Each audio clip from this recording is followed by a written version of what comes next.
আমি আপনাকে অনুরোধ করব এই ভিডিওটি একা না দেখে আপনার সাথে কাউকে নিয়ে দেখবেন। আর যদি একা দেখেই ফেলেন তাহলে কমেন্টে লিখে জানান, কারণ এই ঘটনা ঘটার পর অনেকেই বনে যেতে ভয় পায়। ঘটনাটা নিউজিল্যান্ডের রাফেলো নামে এক ব্যক্তির। সে শুধু একটা সাধারণ ট্রিপে যেতে চেয়েছিল। রাফেলো তার 4 বন্ধুর সাথে ক্যাম্পিং ট্রিপের প্ল্যান করে।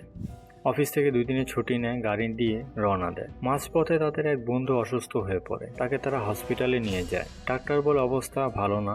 পরের দিন রাফেলো তার বন্ধুদের কাছে বলে সে ট্রিপে যেতে চায়। এই কথা শুনে তার বন্ধুরা রাগে ফেটে পড়ে। তার বন্ধুরা বলে, আমাদের বন্ধু এখানে অসুস্থ আর তুমি যাবে তোমার অ্যাডভেঞ্চারে। এই কথা শোনার পর রাফেলো একাই গাড়ি নিয়ে ক্যাম্পিংয়ের লোকেশনের দিকে চলে যায়।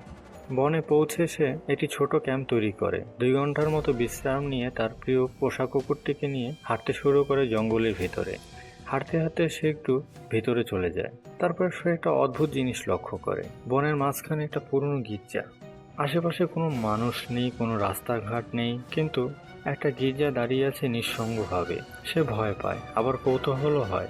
সে কুকুর নিয়ে গির্জার ভিতরে ঢুকে পড়ে। ভেতরে কিছু নেই, ধুলোবালি, মাকড়সার জাল আর ভাঙা আসবাবপত্র, আর কেমন একটা অদ্ভুত ঘ্রাণ।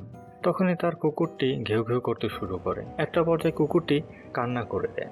অন্যদিকে রাফেলও কিছু একটা অদ্ভুত অনুভব করে, কারণ অনেক সময় প্রাণীরা এমন অনেক কিছু দেখতে পায় যা মানুষের চোখে পড়ে না।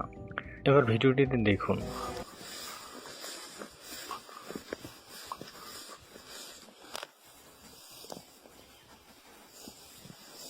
Vamos.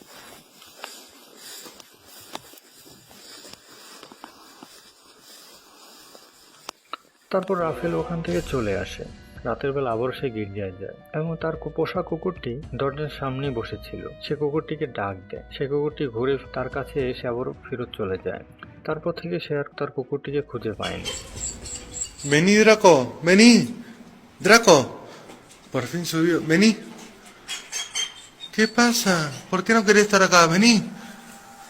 ¿Qué hay? Draco.